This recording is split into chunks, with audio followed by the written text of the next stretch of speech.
Arlene Foster has been accused of bending the knee to the Irish language community after she met with two groups at Stormont yesterday. do.As leader Jim Allister claimed the do.A was weakening in its stated stance against an Irish Language Act, Northern Ireland. But a do.A spokesman said Mrs. Foster was simply engaging in a listening exercise, and described the engagement so far as useful. Mrs. Foster met with both Pobal and Camerl Nagelskalaikta at Stormont. It came a day after she visited the Irish Language Department of Our Lady's Grammar School in Newry. Pobal said its delegation was left feeling optimistic after a very positive meeting with Mrs. Foster. Director Janet Muller said she felt hopeful for the future. "I would certainly hope so," she said when asked if an Irish Language Act was close, but added, "These are complex matters. I am optimistic after today's meeting. Hopefully the result will be an effective Irish Language Act."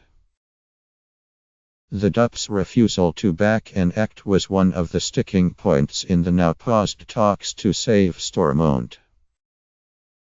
Last month Mrs. Foster said she planned to meet with Irish language groups to listen to the views of those who speak the language.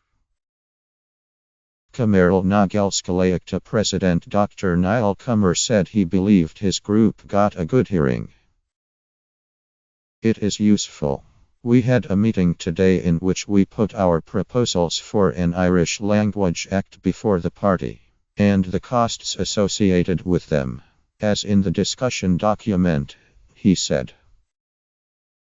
"The Irish language community have been waiting too long for the state to bring in legislation. We'll protect these language-related human rights. The talks period is almost over, and now is the time for action." Mrs. Foster did not speak to the media after the two meetings yesterday, but following Wednesday's discussions she said, "There is nothing to be feared from engaging with another culture. In fact, I think it's a sign of strength if you engage with another culture that's not your own." However, Mr. Allister accused the do.A of genuflecting to the Irish language sector. He accused Mrs. Foster of preparing to pay Sinn Féin's price for the return to office.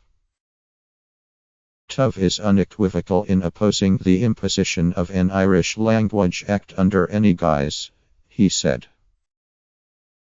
"The Irish language is already fated with special funding, a north-forward/south executive body and a privileged Irish medium education sector.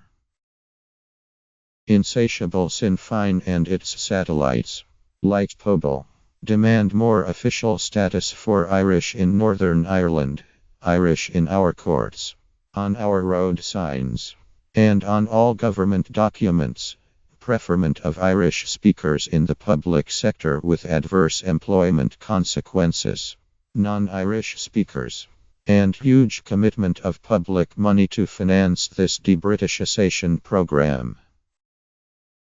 Having brashly decreed it would not feed the crocodile, and that it was never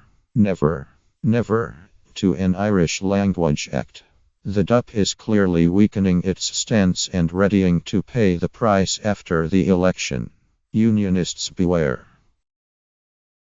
But the do.A responded to the do.A criticism by saying Mrs. Foster was engaged in a listening exercise.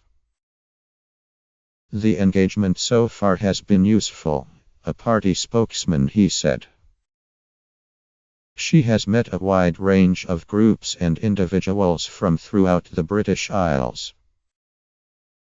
There are a wide range of opinions on how the language should be supported in the future. Whilst Jim feels threatened by engagement, we do not.